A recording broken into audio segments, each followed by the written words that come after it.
Bismillahirrahmanirrahim. Assalamu alaikum Nazreen. Welcome to In Person with Leila. Today we are in conversation with Inspector General Sindh Police Ghulam Nabi Memon. Assalamu alaikum sir. Thank you very much for your precious time. तमाम घणी महिरबानी तव्हां असांखे time ॾिनो. नाज़रीन, अॼोके interview जो मक़सदु पुलिस में कहिड़ा सुधार आया आहिनि, अमन अमान जी सूरत हाल ते ॻाल्हि ॿोल कई वेंदी ऐं वधीक छा पुलिस जो जेको सिस्टम आहे, पुलिस जो जेको निज़ाम आहे, छा उहो डिजिटलाइज़ेशन जी तरफ़ वञी रहियो आहे ऐं ॿिए पासे अवाम में पुलिस खे वठी करे जेका बेएतमादी आहे, छा इहो गैप एक ही सदी में फिल थियो आहे या अञा ताईं हुनजी खोट लॻी पई आहे? तो सर, तव्हां खां शुरूआत असां ई चालान सिस्टम खां कंदासीं. हिन वक़्तु जॾहिं असां इंटरव्यू रिकॉर्ड करे रहिया आहियूं, 5000 खां वधीक चालान थी विया आहिनि, पर शहरनि जे तरफ़ां जिते अप्रिशिएट कयो वञे पियो उते तनक़ीद बि थिए थी, हिकिड़ो नेगेटिव रिएक्शन साम्हूं अचे पियो ऐं चयो वञे पियो त रोड रस्ता त आहिनि कोन ऐं अचानक सां चालान अची विया आहिनि. सो ज़िंदगी हुनजी मुश्किल थी वई आहे. बिस्मिल्लाहिर्रहमानिर्रहीम. हिकिड़ो त जेको तव्हां चयो अचानक त बिल्कुलु कान्हे को. असां काफ़ी टाइम खां media campaign through newspapers, through television, FM radio, असां मुख़्तलिफ़ माण्हुनि खे सिविल सोसाइटी खे स्टूडेंट्स खे इन्वॉल्व कयो, मुख़्तलिफ़ चौकनि ते बि जेके आहिनि से पॉम्पलेट्स शेयर कया. मतिलबु जेको बेस्ट पॉसिबल अवेयरनेस जी कैंपेन थी सघे थी, उहा असां अवेयरनेस जी कैंपेन कई. नेचुरली इहो जेके असां चालान हाणे शुरू कया आहिनि 27 ते, जंहिंखे चीफ मिनिस्टर साहिबु इनॉग्रेशन कई, असां कोई तक़रीबन 5 महीना पहिरीं इन डमी चालान्स पे कयासीं. माण्हुनि जा चालान छा पे, पर असां उन खे जस्ट असांजी प्रैक्टिस हुई कि भई इन जो जेको आहे सो प्रैक्टिस जो छा, किथे को ग्लैच त नथो अचे, उन किथे को प्रॉब्लम त नथो अचे. नेचुरली जॾहिं असां इहो डी डे आयो 27 तारीख़ ते, त पोइ असां इहो स्टार्ट कयो आहे. ॾिसो, ॻाल्हि इहा आहे छा, असां का नई शइ न कई आहे. दुनिया में हर वॾे शहर में I think Karachi may be the one of the last cities जिते जेको आहे इहो इम्प्लीमेंट थियो आहे. हाणे उनखे असां क्रिटिसाइज़ करियूं, उनखे असां चऊं त हीअ जेको टेक्नोलॉजी न खपे, मैनुअल सिस्टम खपे, जेको असांखे पाण खे, जीअं तव्हां चयो त माण्हुनि में गैप आहे न, पब्लिक ऐं पुलिस में गैप आहे, ट्रस्ट जो गैप आहे. उहो गैप छाजे करे आहे? कुझु असांजा उहा पुलिस ऑफिसर्स जेके उन एक्टिविटी खे जेका लीगल न आहे कंदा आहिनि. बसि हिकिड़ो माण्हू को ग़लति कमु कंदो आहे त पूरी पुलिस अंडर क्रिटिसिज़म अची वेंदी आहे. त असां चाहियूं था त असां उहो कमु करियूं जेको पुलिस जे लाइ, गवर्नमेंट जे लाइ इकनॉमी जो बाहिस थिए, ऐं उहो तॾहिं थी सघे थो जॾहिं असां पब्लिक सर्विस डिलीवरी खे इम्प्रूव कंदासीं. असां कोशिशि कंदासीं त माण्हुनि खे मिनिमम एफर्ट सां जेको उनजो पुलिस में कमु आहे उहो जेको जल्दी थी वञे. असां फेसलेस सिस्टम खे जेको असां इनकरेज करियूं पिया. न सिर्फ़ु ही कि ई चालान जी फेसलेस कयो आहे, असां काफ़ी सारी ॿियूं शयूं बि फेसलेस कयूं आहिनि. सर, तव्हां सम्झो पिया त हिन सिस्टम जे ज़रिए स्ट्रीट क्राइम खे बि ख़तमु करण में मदद मिली सघे पई? यकीनन, ही कैमराज़ आहिनि, ऐं कैमराज़ हे कैमराज़ जेके आहिनि से इंटेलिजेंट कैमराज़ आहिनि. हिन में काफ़ी जेको आहे आर्टिफिशियल इंटेलिजेंस आहे. जीअं इहो असांजो सेफ सिटी प्रोजेक्ट एक्सपेंड कंदो त असांखे वधीक हिन में जेका आहे पुलिस खे पुलिसिंग में मदद मिलंदी. दुनिया सॼी जेका आहे पुलिसिंग कैमरा ते करे थी हाणे. But sir, how certain you are त ही केतिरो इफेक्टिव साबित थींदो? छा ही रियल डिसिप्लिन माण्हुनि में आणे सघंदो? छो न आणे सघंदो? ॾिसो, जेकॾहिं हिकिड़ो माण्हू आहे जेको वायलेशन करे थो ऐं उनजे अगेंस्ट उनखे फाइन वञे थो, हू फाइन जेकॾहिं भरींदो त उनखे फील बि थींदो. ऐं नेचुरली अॻी दफ़ा जेको आहे सो कोशिशि कंदो त उहो उन क़िस्म जी एक्टिविटी न करे. अॻे छा हूंदो जो इन ते बि क्रिटिसिज़म आहे कि फाइन थोरा पर ॾिसो, फाइन जो मक़सदु इहो हूंदो आहे त उहो फाइन जेको पर्सनैलिटी ते, उनजी इंडिसिप्लिन ते, उनजी वायलेशन ते इम्पैक्ट खणी अचे, त उहो जेको आहे फाइन इफेक्टिव आहे. जेकॾहिं तव्हां फाइन खे एतिरो घटि रखंदा जो हिकिड़े चौक ते वायलेशन करे, उहो पैसा भरे, वरी जेको आहे नेक्स्ट चौक ते साॻी हरकत कंदो थो वञे, जीअं अॻे असां मतिलबु ॾिठोसीं, त पोइ तव्हांजो फाइन को इफेक्टिव टूल आहे कोन को उन वायलेशन खे रोकण जे लाइ. सर, हिन सिस्टम में छा अञा अहिड़ियूं शयूं आहिनि जंहिं ते कमु करणु बाक़ी आहे या जंहिंजा जवाब अञा ताईं उन शइ ते मैकेनिज़म जोड़ण ते तव्हां कमु कयो पिया? लेट्स से जेका गाॾी ॿिए सूबे मां अचे पई त छा उन ते बि चालान थींदो? इन जो को मैकेनिज़म तव्हां जोड़ियो? छो त हीअ त निज़ाम सिर्फ़ु उन्हनि गाॾियुनि जे लाइ आहे जेके सिंध रजिस्टर्ड आहिनि. ॾिसो, काफ़ी सारा इन में इशूज़ ईंदा. मतिलबु असां चऊं त न ही परफेक्ट सिस्टम आहे, ऐं परफेक्ट सिस्टम में अॻियां को प्रॉब्लम न ईंदो, ईअं न आहे. भले तव्हां केतिरो बि जेको आहे सो पंहिंजी R&D करियो, पर नेचुरली नवां नवां प्रॉब्लम्स ईंदा आहिनि या नवां नवां सोल्यूशन्स कढिया वेंदा त इहो सॼो डेटा बैंक आहे जेको मतिलबु बैकग्राउंड में हूंदो आहे उनजे अगेंस्ट कैमरास जेके आहिनि से कमु करे वेंदा आहिनि कॾहिं कॾहिं कैमरास वेरी इंटेलिजेंट कैमरास पर उनखे Right. सेखारिणो पवंदो आहे कैमरास खे बि सेखारिणो पवंदो आहे की भई हीअ जेका आहे तव्हांखे शइ करणी हूंदी आहे कॾहिं कॾहिं कैमरा ग़लती बि करे वेंदो आहे त असां जी जेका HR आहे ऐं जेके कैमरास में उनजी जेका AI आहे उनखे असांखे कंफर्टेबल करणो पवंदो आहे सर ॿिया बि काफ़ी सवाल जेके हिन शइ खे वठी करे सर्कुलेट कनि पिया त लेट्स से जेकॾहिं आउं गाॾी कंहिं ॿी पर्सन खे सेल कई आहे ऐं अञा ताईं हुनजे नाले ते ट्रांसफर न थी आहे त उहो चालान पोइ कंहिं ते थींदो नेचुरली ट्रांसफर न कई आहे त उहो उन ते उनजी हुनजो ग़लती जवाबु आहे ॾियणु। ऐं उनखे करणु खपे ऐं असां त ॾिसो न इहे सभु शयूं जेके आहिनि से कन्वर्ज कनि थियूं सही टुवर्ड्स सिस्टम जेको अदरवाइज़ न पियो थिए इहो हुअणु खपे जेको माण्हू सेल करे थो ऐं जेको माण्हू परचेस करे थो उन ॿिन्ही खे अदरवाइज़ बि जेकॾहिं हीअ सिस्टम न बि हुजे हा त इहा जेका ज़िमेदारी आहे की उहो पंहिंजी गाॾी पंहिंजे नाले ते ट्रांसफ़र कराए सिर्फ़ु थोरे पैसनि बचाइण जे लाइ जेकॾहिं उहो ट्रांसफ़र न पिया कनि ऐं हाणे सिस्टम हुनखे मजबूर पियो करे की उहो ट्रांसफ़र थिए I think it's a good thing हिनखे अप्रिशिएट करणु खपे but overall how do U find the reaction from public side regarding E challan system कीअं तव्हांखे नज़र अचे पियो आर यू अप्रिशिएटिंग इट छो त असां त हिकिड़ो नेगेटिव रिएक्शन हुनजे तरफ़ ताईं बि ॾिसूं पिया ॾिसो जेका बि चेंज हूंदी पाबंदी केर बि लाइक न कंदो हा पाबंदी केर बि लाइक न कंदो ऐं प्लस ही असां रोड ते अचूं था केरु पुछण वारो न आहे ड्राइविंग अचे थी ड्राइविंग स्किल आहे न आहे प्लस असां रैश ड्राइविंग करियूं फास्ट ड्राइविंग करियूं असां जेको आहे सो ॿिए खे जॻह न ॾियूं राइट ऑफ वे जो असांखे ख़बर न आहे त इहे सभु शयूं जेके आहिनि न से उहा आहे जो आज़ादी मर्ज़ी आहे रोड ते पोइ हुन सां छा थो थिए एक्सीडेंट्स थियनि तव्हांजा एक्सीडेंट ॾिसो केतिरा जेके आहिनि से एक्सीडेंट्स थिया आहिनि ऐं हिन थोरे इंटरवेंशन सां जेके असां ज़ाहिर हिकिड़ी मीडिया कैंपेन हली त माण्हुनि में उहा अवेयरनेस बि आई माण्हुनि खे इहो आइडिया न हो त भई चालान जेके आहिनि हिकिड़े डेट खां शुरू थींदा थोरो उन बिहेव करणु शुरू कयो प्लस ॿिया जेके असां डिसाइड्स के इन ट्रैक सिस्टम जे ॿियूं शयूं जेके आहिनि ट्रैफिक खे ठीकु करण जे लाइ असांजियूं इंटरवेंशन्स हुयूं की ट्रैकर्स लॻणु शुरू थी विया हुआ एसोसिएशन सां डिफरेंट ॻाल्हि ॿोल थियणु शुरू थी वई ड्राइविंग लाइसेंस ते सख़्ती थी वई त उन सां तव्हांजो नंबर ऑफ एक्सीडेंट्स जेके आहिनि से घटिजणु शुरू थी विया मूंखे एग्ज़ैक्ट नंबर यादि आहे कि जेकॾहिं तव्हां ॾिसो मैक्सिमम लार्जेस्ट कंहिं महीने में ट्रैफिक एक्सीडेंट्स में डेथ्स थियूं त उहो फेबररी ऐं मार्च में थियूं 94 डेथ्स इन सिटी मतिलबु हिकिड़े महीने में जेके एतिरियूं डेथ्स आहिनि हाणे जेको आहे अक्टूबर जे महीने में 23 अक्टूबर ताईं 23 ॾींहंनि में 36 डेथ्स थियूं त नंबर घटिजे पियो पर असां चाहियूं था त मैक्सिमम एफर्ट करे ऐं पब्लिक ऐं पुलिस थी करे न पाण में कोऑर्डिनेट ऐं कोऑपरेशन कनि त ज़ाहिर आहे इहे शयूं जेके तब्दीली अची सघे पई सर पर जॾहिं बि ट्रैफिक सिस्टम में सुधारा आणण जी ॻाल्हि कई वेंदी आहे पुलिस तरफ़ां त why is Karachi always the focus Sindh जे ॿियनि शहरनि खे तव्हां सम्झो पिया त ट्रैफिक सिस्टम खे ख़ासि करे सुठो करण में उन्हनि खे निगलेक्ट कयो वेंदो आहे न निगलेक्ट न थींदो ज़ाहिर आहे हिते जेकॾहिं को सुधारे जी ॻाल्हि था कयूं त असां टेक्नोलॉजी जी ॻाल्हि पिया करियूं असां वटि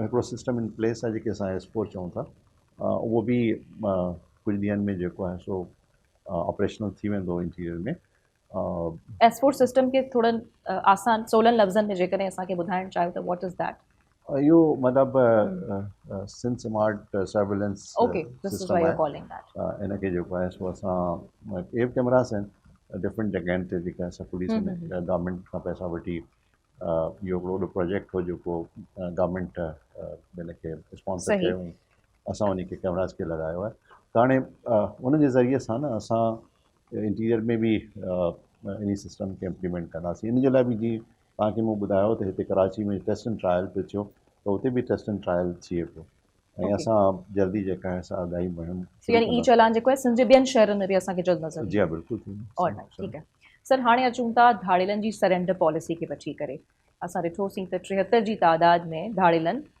नॉर्थ में कच्चे में सरेंडर कयो पर सर हाणे सुवाल इहो पैदा थिए पियो त ही उहे धाड़ेल न आहिनि जिन सालनि खां वठी करे माण्हुनि खे क़तल कयो भुंग खाधी पए ऐं काफ़िन माण्हुनि पंहिंजा विञाया पए त उन्हनि खे छा ही तव्हां इन पॉलिसी तहत मुआफ़ कयो आहे या का कानूनी कार्रवाई लाज़मी थींदी इन्हनि ख़िलाफ़? ॾिसो असांजी मीडिया न ॾाढी मतिलबु हिन में रिपोर्टिंग जे हिसाब सां कई आहे ऐं सम्झां थो त हुन में उनखे सही गाइड करणु खपे, उनखे वधीक रिसर्च करणु खपे, फैक्ट्स ते वञणु खपे राइट कि सर। फैक्ट्स छा आहिनि। असां जॾहिं पोइ मीडिया जो ज़िम्मेदार इदारो कंहिं बि शइ खे रिफ्लेक्ट कंदो आहे त उहो सोर्स खे कोट कंदो आहे। ज़राए जे ज़रिए सां चई करे का बि पंहिंजी पॉइंट ऑफ व्यू खे हाईलाइट करे छॾणु राइट। इहा मतिलबु ज़्यादती आहे। माण्हुनि खे जेको आहे सो सही तरीक़े सां गाइड करणु खपे। हक़ीक़त इहा आहे त जेकॾहिं इन खे केरु वञी एक्सप्लोर करे त उहो टाइम हो जंहिं टाइम ते पुलिस खे ॾाढो टफ टाइम मिलियलु हो। पुलिस हेड ऑन ॾाकुनि सां इन चइनि डिस्ट्रिक्ट्स में फाइट पे कयो, असांजा जवान शहीद पे थिया। इन हिकिड़े साल में 171 जेके आहिनि से डाकू जी डेथ थी, उनखे एनकाउंटर में मारियो वियो। 421 डाकू जेके आहिनि से इंजर्ड कंडीशन में हिकु साल में जेके आहिनि से पकड़िया विया। त इहो सॼो नंबर जेको आहे हिन मीडिया रिपोर्ट कयो आहे।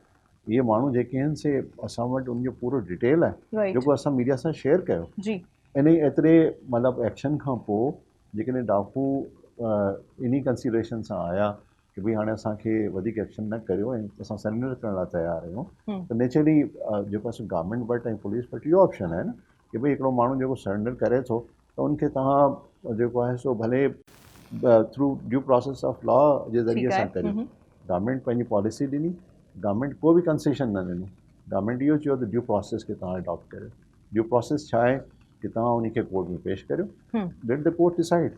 हाणे मतिलबु उनखे जेकॾहिं स्कैंडलाइज़ करणु ऐं इनखे जेको आहे सो मुख़्तलिफ़ रंग ॾियणु, आई थिंक कार्रवाई त जारी रहंदी न उन्हनि ख़िलाफ़, दे आर नॉट फ्री। तव्हां ॾिसो कल्ह बि जेका असां पुलिस एक्टिव एक्शन पे कयो ऐं असां उहे क्रिमिनल्स जेके अञा एक्टिव आहिनि, ज़ाहिर आहे कुझु ग्रुप्स जेके आहिनि से साइलेंट थिया, पुलिस एक्शन जे करे मारिजी विया हलिया।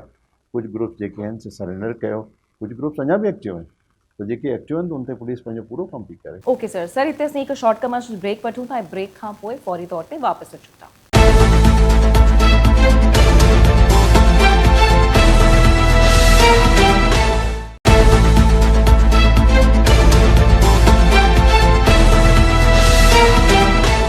वेलकम बैक नाज़रीन, we are in conversation with IG Sindh police sir Ghulam Nabi Memon. ऐं अचो त वधीक असां इंटरव्यू खे अॻिते वधायूं था। सर, तक़रीबन केतिरा ऑपरेशनल गैंग्स या ग्रुप्स हिते हिन वक़्तु बि आहिनि मौजूदु कच्चे में ख़ासि करे? आउं एज़ एन पुलिस ऑफिसर हमेशह इन ॻाल्हि में यकीन कंदो आहियां त जेकॾहिं को क्रिमिनल आहे त क्रिमिनल जी रिट न हुअणु खपे, रिट हुअणु खपे त गवर्नमेंट जी हुअणु खपे, स्टेट जी रिट हुअणु खपे। उहा जेका स्टेट जी रिट आहे उहा जेका असां थ्रू पुलिस एग्जीक्यूट थींदी आहे ऐं पुलिस पंहिंजो जेको आहे सो उते उन रिट खे शो करे।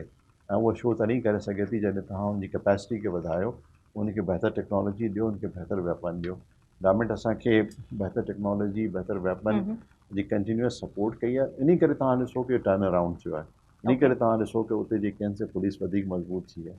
असां उन एरियाज़ में जेके इनएक्सेसिबल एरियाज़ कचे जा हुआ उन में अॻियां वञी जेको आहे सो पंहिंजो कैंप्स ठाहियूं, उतां ऑपरेट कयो ऐं उनखे टफ टाइम ॾिनो। सो करंटली कच्चे में पुलिस इनफ आहे, रेंजर्स या आर्मी जी ज़रूरत कोन आहे, एतिरी ख़राबु सिचुएशन त कोन आहे? असां सां रेंजर्स जेका आहे सभु ॾाढो एक्टिवली पार्टिसिपेट करे करे पई ऐं I am thankful to DG rangers ऐं उनजी टीम खे जीअं असां सां कोऑपरेट कयो आहे। असां गॾिजी उते कमु कयो आहे ऐं सम्झां थो त असांखे मज़ीद कमु करण जी ज़रूरत आहे। सर, पुलिस खे रेंजर्स जी ज़रूरत छो पवे पई? ॾिसो हिन में हर फोर्स जी पंहिंजी कैपेसिटी आहे। पुलिस वटि जेके आर्म्स आहिनि उहे मतिलबु सिविल ग्रेड्स जा आहिनि। रेंजर्स जेका आहे उन वटि आर्म्स जेके आहिनि से फौजी ग्रेड जा आहिनि। जॾहिं असांखे कंहिं हैवी आर्म्स जी ज़रूरत पवंदी आहे त पोइ रेंजर्स असांखे नेचुरली उते उनजी हेल्प जी ज़रूरत पवंदी आहे। त सिर्फ़ु हिते सर आर्म्स जी ॻाल्हि अचे पई या वधीक कैपेसिटी ते बि तव्हां चई सघो था त that is also one of the reason? छा पुलिस जी एतिरी कैपेसिटी कोन आहे त through all by itself कमु करे सघे? हिकिड़ो ॿियो एडवांटेज आहे जेको रेंजर्स खे आहे ऐं पुलिस उनजे करे थोरो डिसएडवांटेज पोजिशन में आहे। असांजी रिक्रूटमेंट जेका बि थींदी आहे उहो लोकल डिस्ट्रिक्ट बेस थींदी आहे। असांजी पुलिस, असांजा क्रिमिनल्स जेके आहिनि से उहे लोकलाइज़्ड आहिनि। असांजी पुलिस जॾहिं को एक्शन करे थी त उनखे लोकल ट्राइबल सेटअप हुअण जे करे ख़ासि तौर ते अपर सिंध जे एरियाज़ में पोइ रिपोकशन्स बि अचनि था फैमिली टू फैमिली बेसिस ते। रेंजर्स जेके नॉन लोकल आहे उनखे जेको आहे सो पंहिंजे बैरक्स में रहे थी ऑपरेट करे थी, त उनखे इहो एडवांटेज आहे। त इहो असां एडवांटेज खे प्रॉपरली यूटिलाइज़ कयो आहे कि लोकल फोर्स जेके वटि वधीक जेका इंटेलिजेंस हूंदी आहे ऐं रेंजर्स जो जेको आहे सो जेको मसल पावर आहे असां उन्ही खे यूटिलाइज़ कयो आहे, कंबाइन कयो आहे, जंहिंजे करे तव्हांखे रिज़ल्ट नज़र पियो सर सिंध जे उत्तर वारे इलाइक़नि में जेकॾहिं तव्हां खां पुछिजे त हिन वक़्तु लॉ एंड ऑर्डर जो स्टेटस छा आहे। असां कुझु जॾहिं डेटा ऑब्ज़र्व कयूं पिया त काफ़ी घटिताई आई आहे, पर अञा बि street crime is still common there. ऐं उतां जा माण्हू अञा ताईं उहो साॻियो ई ख़ौफ़ डपु कैरी करे घुमनि था। राति जो ट्रेवल न करण वारो डपु आहे, काफ़ी सारियूं अहिड़ियूं शयूं आहिनि। इन खे बहितर छा करण जी कोशिशि कई वई आहे? तव्हां It still इंटीरियर जी exists ॻाल्हि there? था कयो? जी बिल्कुलु। यकीनन ॾिसो शिकारपुर, कनकोट जहिड़नि इलाइक़नि में अञा ताईं इहा शइ एग्ज़िस्ट करे पई, माण्हू ख़ौफ़ज़दा आहिनि। ॾिसो जेकॾहिं माण्हू इहा ॻाल्हि करे कि असांजा जेको लॉ एंड ऑर्डर जी सूरत हाल आहे उहा यकीनन इलाही बहितर थी आहे, हिनमें मतिलबु मूंखे सेटिस्फैक्शन आहे। पर इहा शइ कि सभई क्रिमिनल्स जेके आहिनि से जेल हलिया विया आहिनि या फारिग थी विया आहिनि, कंहिं क़िस्म जी लॉलेसनेस न आहे, उहो त हिकिड़ो अहिड़ो प्रोसेस आहे जेको असांखे कंटिन्यूअस एफर्ट जी ज़रूरत आहे। पर इन शइ खे तव्हां ज़रूरु ऑब्ज़र्व कयो जी हूंदो जी कि असां को टाइम हूंदो हो जो राति जो ॿाहिरि न निकिरंदा हुआसीं। असांजो जेको आहे सो रोड इन क़िस्म जा सेफ न हूंदा हुआ। हाणे जेकॾहिं मिसाल तव्हां लाड़काणे वञणु चाहियो था राति जो, तव्हां सकर वञणु चाहियो था राति जो, त तव्हां कराची खां आराम सां निकिरी मतिलबु तव्हांजे ज़हन में उहा इनसिक्योरिटी न आहे जेका सिक्योरिटी तव्हां 10 पहिरीं 15 महसूस 20 कई साल हुई। महसूसु कंदा अच्छा। हुआ। त मतिलबु असां जॾहिं ट्रेवल कंदासीं राति जो प्रेफर न कंदासीं। इवन पुलिस राति जो पेट्रोलिंग जे टाइम ते ॾाढी एहतियात कंदी हुई, पर हाणे उन क़िस्म जी सूरत हाल न आहे।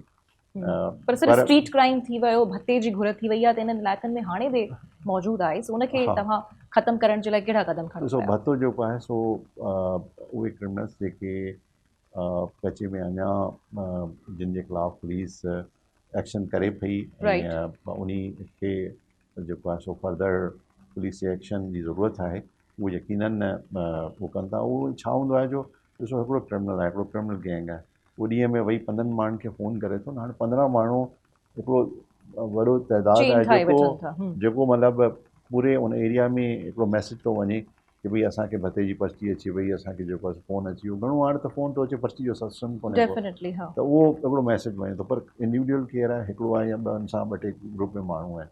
हींअर जेका पुलिस उते एक्शन कयो आहे, काफ़ी सारा जेके भत्ता कलेक्टर हुआ उनखे गिरफ़्तार कयो आहे या एलिमिनेट थिया आहिनि। असांजी पूरी हींअर कोशिशि आहे हिन में असां हर हफ़्ते जेका असां पंहिंजो डेटा शेयर कंदा आहियूं, ॾिसंदा आहियूं जी। कंहिं भत्तो जेको डिमांड कयो, ऐं we are now very tough against such भत्ता कलेक्टर्स। छाजे करे जो इहो हिकिड़ो अहिड़ो क्राइम आहे जंहिंमें असां सम्झूं था त ॾाढी हैरेसमेंट अचे थी, ॾाढो ख़ौफ़ अचे थो, ऐं आम माण्हू जेको आहे सो जेको फील करे थो, पंहिंजी नॉर्मल ज़मींदारी थो करे, पंहिंजी नॉर्मल ट्रेड ऐं बिज़नेस थो करे, उनखे जॾहिं इन क़िस्म जी एक्टिविटी थिए थी त उहो परेशान थी थो वञे। त असां माइंडफुल आहियूं ऐं असां सम्झूं था त असांखे जल्द खां जल्द बहितर खां बहितर इन ते एक्शन करणु खपे। सर तव्हां नथा सम्झो त जॾहिं असां इन्हनि एरियाज़ में वञूं था त उते हिकिड़ो चैलेंज ब्रादरनि में थींदड़ जेके तकरार आहिनि, that is also a big challenge, ऐं उहे पोइ बाद में क्रिमिनल गैंग्स में कन्वर्ट थी वञनि था। उन बाबति तव्हांजो छा चवणु आहे? उन्हनि खे कीअं कंट्रोल कजे, छा कजे ब्रादरनि जा तकरार ख़तमु करण जे लाइ? पोइ लोकल सरदार्स जो बि हुन में तव्हां को रोल ॾिसो था? What are your remarks? I think this is very unfortunate. असां जी जेका अपर सिंध आहे उन में काफ़ी जेका सभु बिरादरी जे लेवल ते पूरी सोसाइटी रेज़ थियल आहे, ऐं जॾहिं को बिरादरी जो तकरार थिए थो त रिस्पेक्टिव दैट के हू उन जेको आहे प्रॉब्लम में जो पाण में ॿिनि फैमिलीज़ में थियो उहो कनेक्टेड आहे न आहे कनेक्टेड, जस्ट उन कास्ट जो आहे त तव्हां पंहिंजो स्कोर सेटल करण जे लाइ हिकिड़े अहिड़े माण्हू खे, रिलेवेंट माण्हू खे जेको उन कास्ट सां तालुक़ु आहे, तव्हां पंहिंजो स्कोर सेटल करियो था। इहा आउं सम्झां थो त ॾाढी ज़्यादती वारी ॻाल्हि आहे, ऐं उहे क्रिमिनल्स जेके इन क़िस्म जी एक्टिविटीज़ कनि था, आउं हमेशह चवंदो आहियां त क्रिमिनल जेकॾहिं मर्डर करे थो त असां murder as an state as a government असांखे हिनखे ॾाढो सीरियसली वठणु खपे। ऑफेंस अगेंस्ट अ पर्सन अहिड़ो क्राइम आहे जो दुनिया हुनखे हमेशह ॾाढो सीरियसली वरितो आहे ऐं असांखे बि हिनखे ॾाढो सीरियसली वठणु खपे। कुझु टाइम पहिरीं मर्डर जे रेफरेंस सां जेके स्पीडी कोर्ट्स हुयूं, मॉडल कोर्ट्स हुयूं, जंहिंमें मर्डर जे केसिस खे तेज़ी सां डिस्पोज ऑफ कयो वेंदो हो। हुनमें काफ़ी सारनि जेको आहे सो क्रिमिनल्स खे सज़ा मिली ऐं इहो असांखे वधीक इन ते प्रायोरिटी ॾियणु खपे। क्रिमिनल जस्टिस सिस्टम में murder should be the top of priority. जेकॾहिं केरु करे थो त हुनखे फ़ौरन सज़ा मिलणु खपे। सर, डेकॉइट सरेंडर पॉलिसी जी जॾहिं असीं ॻाल्हि कयूं था त हिन समूरे प्रोसेस में उतां जे इलाइक़नि जे इन्फ्लुएंसर्स जो केतिरो किरदारु तव्हांखे नज़र आयो? छा उन्हनि खे वाक़ई में धाड़ियल आहिनि कि उन्हनि जी बैक हासिलु आहे? There are certain influencers over there? जेसिताईं सरेंडर पॉलिसी में हेल्प जी ज़रूरत, हेल्प जी तव्हां ॻाल्हि पुछो था, त ही प्योरली पुलिस एक्शन जेको गवर्नमेंट असांखे रिसोर्सिस ॾिना, पुलिस एक्शन कयो, जंहिंजे करे मूं तव्हांखे नंबर बि ॿुधायो कि केतिरा धाड़ियल मारिजी विया आहिनि चईं डिस्ट्रिक्ट्स में, केतिरा धाड़ियल ज़ख़्मी हालत में पकड़िया या पकड़िया। उन करे हिन असांखे सरेंडर जे लाइ जेको अप्रोच कई, उन में इहो पुलिस एक्शन आहे जंहिंजे करे जेको सो कयो। बाक़ी सपोर्ट यस, मतिलबु क्रिमिनल हमेशह कंहिं न कंहिं शेल्टर जे ज़रिए सां कनि था। उन में नेचुरली इहो हिकिड़ो अहिड़ी शइ आहे जेका आउं डिनाए नथो करे सघां, पर नेचुरली इहा अहिड़ी शइ आहे जेका जेको बि करे थो उहो एक्सपोज़ थिए थो ऐं उनजे एक्सपोजर जे करे क्रिटिसिज़म बि अचे थी। हाणे त मीडिया जो दौरु आहे, देरि नथी लॻे ॻाल्हि जेकी नथी रहे। बिल्कुलु। अच्छा सर, हाणे पुलिस वधीक डिजिटलाइज़ेशन त ई चालान सिस्टम जी बि असीं सवेर ॻाल्हि करे वरितीसीं, पर छा समूरे प्रोसेस खे, जेको कंप्लेन जो प्रोसेस आहे, FIR दाख़िल करण जो प्रोसेस आहे, पुलिस कीअं डिजिटलाइज़ेशन जी तरफ़ वधी रही आहे? कहिड़ा क़दम तव्हां खणो पिया जो इन समूरे प्रोसेस खे सवलो बणाए जे आवाम जे लाइ? ॾिसो, हिकिड़ो त जीअं तव्हां ॿुधो ड्राइविंग लाइसेंस, असां ड्राइविंग लाइसेंस खे ऑनलाइन कयो। उन में उहे ड्राइवर्स जेके लर्नर ड्राइविंग लाइसेंस वठणु चाहिनि था, उहे ड्राइवर्स जेके जिन जो अॻु में परमानेंट ड्राइविंग लाइसेंस ठहियलु आहे पर डेट ऑफ एक्सपायरी अची वई आहे, त उहो जेके आहिनि से बि ऑनलाइन वठी सघनि था। या असां जेको ॿाहिरि ट्रेवल करे थो त उहो जेका परमिट्स इशू कंदा आहियूं, उन परमिट्स खे बि असां ऑनलाइन कयो।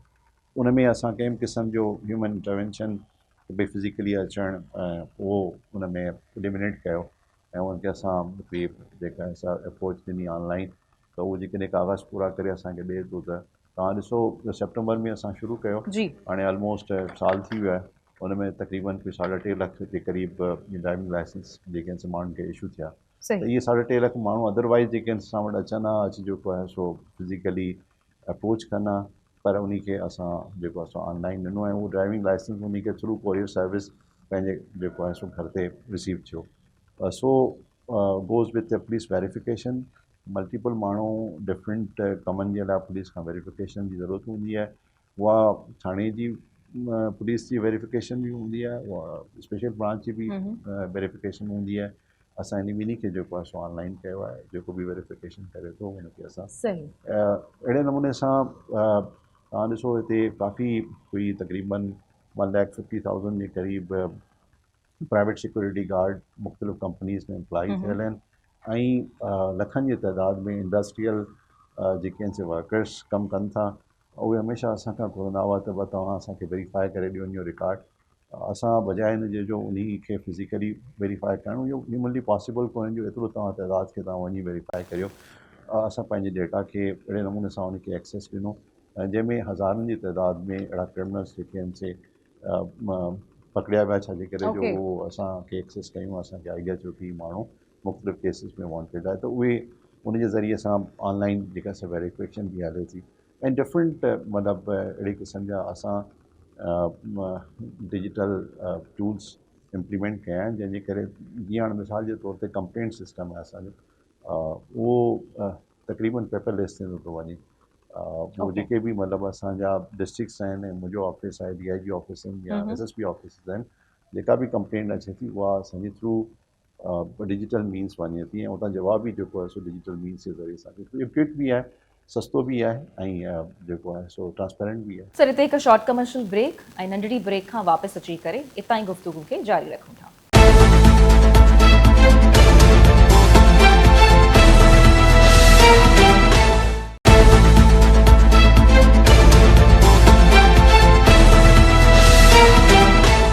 वेलकम बैक नाज़रीन। इंटरव्यू जे सिलसिले खे अॻिते वधायूं था। अच्छा सर, ई टैगिंग सिस्टम तव्हां शुरू कयो हुयो जेके रिपीटेड क्रिमिनल्स हुजनि था, उन जो हिन वक़्तु छा स्टेटस आहे?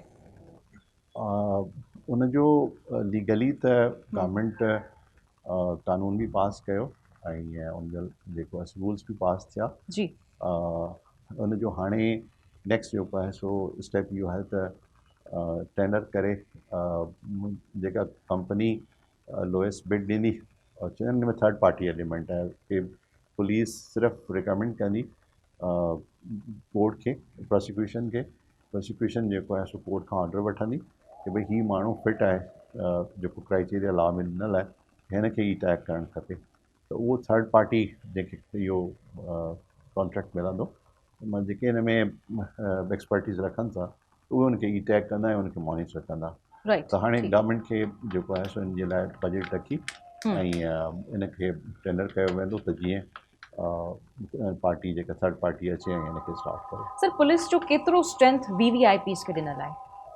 मूंखे एग्ज़ैक्टली नंबर त ख़बर न आहे पर might have the rough estimate, हा। इन में ॿ जेके आहिनि से कैटेगरीज़ आहिनि। हिकिड़ी कैटेगरीज़ उहे आहिनि जेके कॉन्स्टिट्यूशनल ऑफिसिस आहिनि, जीअं मिसाल हिते चीफ मिनिस्टर साहब थी विया या गवर्नर साहब थी विया या हाई कोर्ट जो चीफ जस्टिस साहब थी वियो जो अहिड़े नमूने सां जेके बि कॉन्स्टिट्यूशनल ऑफिसिस आहिनि उनजी लेट डाउन सिक्योरिटी आहे, उनजी ख़बर आहे जो हेतिरी जेका सिक्योरिटी उनखे ॾियणी आहे।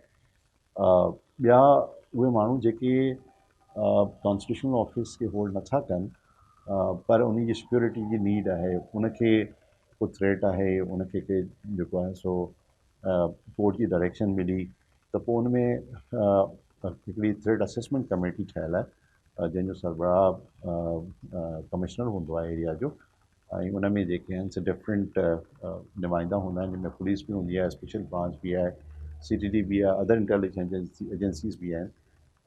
कोई 7-8 इन में डिफरेंट डिपार्टमेंट्स वेही हिनखे असेस कंदा आहिनि। उहे रेगुलरली उन असेसमेंट जे बेस ते ॿुधाईंदा आहिनि त उहा हिनखे केतिरी सिक्योरिटी मिलणु खपे या न मिलणु खपे, मिलणु खपे त केतिरी मिलणु खपे, उन बेसिस ते जेका असां मिले थी। इहो पोइ रिव्यू थिए थो डिफरेंट टाइम्स ते। पर तव्हांजे सवाल जंहिंमें आउं सम्झां थो तव्हां इहो पुछणु पिया चाहियो त शायदि कुझु माण्हुनि खे एक्स्ट्रा मिलियल आहे त उहो असांजी त आउं सम्झां थो त इन ते ॾाढी सख़्ती करणु खपे। असां काफ़ी सारा केसिस बि रजिस्टर्ड कया आहिनि उन पुलिस ऑफिसर जे ख़िलाफ़ु जिन मतिलबु ईअं अनऑथोराइज़्ड जेके आहिनि से सिक्योरिटी ॾिनी आहे। इहो न ॾियणु खपे छाजे करे या नफ़री या मैन पावर जेका आहे असां जनरल लॉ एंड ऑर्डर जे लाइ ऐं क्राइम कंट्रोल करणु। सर, लास्ट क्वेश्चन आहे सहाफ़ी इम्तियाज़ मीर जे मर्डर बाबति। उन में जंहिं तंज़ीम जो नालो वरितो वियो त उन बाबति पुलिस वटि छा ऑलरेडी का इंफॉर्मेशन हुई? छा ही तंज़ीम ऑलरेडी पाकिस्तान में ऑपरेट करे पई? छा हिन तंज़ीम जो ही पहिरियों मर्डर आहे? Did U have any information regarding that? इन में प्रेस कॉन्फ्रेंस कई होम मिनिस्टर साहब ऐं डिटेल्स जेके आहिनि से शेयर कया। इन में जेका तंज़ीम आहे उहा उन क्लेम बि कयो ऐं पुलिस ऐं इंटेलिजेंस एजेंसीज़ ॾाढो महिनत कई हिन ते ऐं काफ़ी महिनत खां पोइ इहे माण्हू आइडेंटिफाई थिया, पकड़िया, उन पंहिंजे इन क्राइम जी कन्फेशन कई। उन कन्फेशन जे अगेंस्ट जेके एविडेंस फॉरेंसिक एविडेंस हुआ उहे कोरॉबरेट कया। तंहिंखां पोइ पुलिस जेको आहे सो उन जो प्रेस कॉन्फ्रेंस करे ॿुधायो त नेचुरली जॾहिं फॉरेंसिक एविडेंस कोरॉबरेट कयो उन जे कन्फेशन खे ऐं इहा ॻाल्हि प्रूव थी की भई इहे जेके आहिनि से क़तल हिकिड़े अहिड़े बैकग्राउंड जे करे थियो जेको इम्तियाज़ मीर साहब विज़िट कयो उन एरिया में पुराला जी एरिया में ऐं इसराइली एरिया में। मर्डर इज़ अ मर्डर त पोइ उन शइ खे तव्हां कीअं ॾिसो पिया? छो त तंज़ीम जेको आहे मर्डर असां कोशिशि करियूं पिया हिन केस खे जेको आहे सो बहितर खां बहितर ठाहियूं पर छो त हिन बि मीडिया फेटर्निटी सवाल करे पई त हिन शइ खे ॾिठो वञे त तव्हां ॾिसो पिया हिनखे? ॾिसो ॻाल्हि इहा त पुलिस जो कमु आहे कि मैरिट ते इन्वेस्टिगेशन करे। ठीकु आहे। असां जेकॾहिं असांखे एविडेंस उहे मिलनि था जेके अनफॉर्चुनेटली कंप्लेनेंट जे वर्शन खे नथा कोरॉबरेट कनि त उन में ज़ाहिर असांखे प्रॉब्लम अचे थो। हिकिड़ो हूंदो आहे कि वर्ड अगेंस्ट वर्ड्स के तव्हां हिकिड़ी ॻाल्हि कई ऐं ॿी ॻाल्हि थो चवां, हाणे तव्हांजी ॻाल्हि सची मुंहिंजी ॻाल्हि सची, मतिलबु इनखे वेरीफाई करणु डिफिकल्ट आहे। पर शुरू में त बलूचिस्तान जे माण्हुनि ख़िलाफ़ FIR दाख़िल कई वई त ज़ाहिर उन ते सवाल उथनि पिया त ऐं ईअं चवां पियो त वर्ड्स अगेंस्ट वर्ड्स आहिनि उनखे वेरीफाई करणु ॾाढो ॾुखियो हूंदो आहे। पर जॾहिं तव्हां वटि हार्ड कोर फॉरेंसिक एविडेंस आहे कि भी जेके वेपन उतां खोल बरामद थिया उहे जेके वेपन रिकवर थिया मुल्ज़मान खां उन सां उहो मैच करे विया हुआ। त नेचुरली जंहिं वटि इहो वेपन आहे जेके खोल जिन सां जिन गोलियूं फायर थियूं त तव्हांखे उहा जेका फॉरेंसिक एविडेंस आहे उन ते एतबार करिणो पवंदो। सर आखिरी क्वेश्चन बस आहे इलीगल इमिग्रेंट्स बाबति, त छा इहो ऑपरेशन सिर्फ़ु अफ़गाननि तां लिमिटेड आहे? जेको हींअर ताईं गवर्नमेंट जी पॉलिसी आहे उन में अफ़गानिस्तान जे जेके बि इलीगल हिते रहनि था सिटीज़न्स उन जे अगेंस्ट आहे। पर नेचुरली को बि इलीगल इमिग्रेंट्स हिते आहे त उनजे लाइ मां सम्झंदो पॉलिसी जी ज़रूरत ई न हूंदी आहे। उहो त इलीगल इमिग्रेंट जेकॾहिं को आहे त उहो एज़ पर लॉ उनखे जेको आहे सो न रहणु खपे, उनजे ख़िलाफ़ु एक्शन खणणु खपे। पर हिन में मतिलबु जॾहिं इहा क्लैरिटी हूंदी आहे कि भई गवर्नमेंट जी तरफ़ां कि भई सभु एजेंसीज़ मिली करे कमु कनि त पोइ डिफरेंट एजेंसीज़ जो डिफरेंट कमु आहे। हिन में मल्टीपल एजेंसीज़ जेके आहिनि से आइडेंटिफिकेशन जे लाइ प्लस ट्रांसपोर्टेशन जे लाइ प्लस अरेस्ट जे लाइ उहे सभई मल्टीपल एजेंसीज़ कमु सही कनि। सर पुलिस हिन वक़्तु केतिरी आज़ादु आहे या सियासी प्रेशर्स ईंदा आहिनि? ॾिसो गवर्नमेंट जो कमु आहे त जेको आहे लॉ एंड ऑर्डर मेंटेन करे। गवर्नमेंट जो कमु आहे त उहो जेके आहिनि से पुलिस खे रिसोर्स ॾे। गवर्नमेंट जो कमु आहे त इहा रिस्पॉन्सिबिलिटी ओन करे कि लॉ एंड ऑर्डर में प्रोविंस में बहितर हुअणु खपे ऐं पुलिस उनजो डिपार्टमेंट आहे उनखे फेयर इन्वेस्टिगेशन ऐं जेको आहे सो बहितर पुलिस ऑफिसर जी पोस्टिंग ऐं बहितर परफॉर्मेंस ॾेई करे गवर्नमेंट जेको हिन में निकनामी कमाए सघे थी। त सम्झां थो इहो it's a win win situation for a police department and government. Thank U very much for your precious time sir. तव्हां असांखे टाइम ॾिनो। नाज़रीन अॼोके प्रोग्राम में एतिरो ई। इंशाल्लाह मुलाक़ात थींदी ईंदड़ हफ़्ते। पंहिंजो ख़्यालु रखंदा, फीडबैक ॾियणु हरगिज़ न विसारींदा। अल्लाह हाफ़िज़।